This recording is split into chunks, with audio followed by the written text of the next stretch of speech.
நம்ம மயிலாப்பூர் தேர் திருவிழா தான் ஃப்ரெண்ட்ஸ். கபாலீஸ்வரரை வந்து கபாலின்னு கூப்பிடும்போது அந்த தேர் நகர்றதை வந்து காண கண் கோடி வேணும். அவ்வளோ அழகாக அவ்வளோ பிரம்மாண்டமாக இருக்கும். ஆக்சுவலி நான் வந்து இந்த வருஷம் போகல, எங்கள் அம்மாவும் என் தங்கச்சி பொண்ணும் தான் போயிட்டு இந்த வீடியோ எனக்கு எடுத்து கொடுத்தாங்க.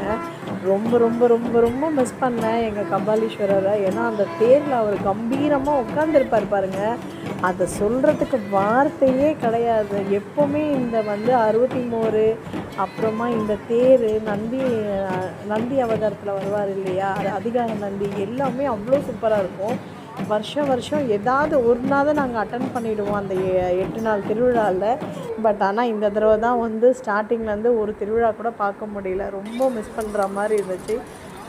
எனக்கு பார்க்குறதுக்காக வீடியோ அனுப்புனாங்க, நான் உங்களுக்கு போஸ்ட் பண்ணியிருக்கேன் பாருங்கள். எங்கள் கபாலீஸ்வரரை வந்து மனமார பிரார்த்தனை பண்ணிக்கோங்க, எல்லாருக்கும் எல்லாம் நடக்கணும்னு நான் கடவுளை வேண்டிக்கிறேன்.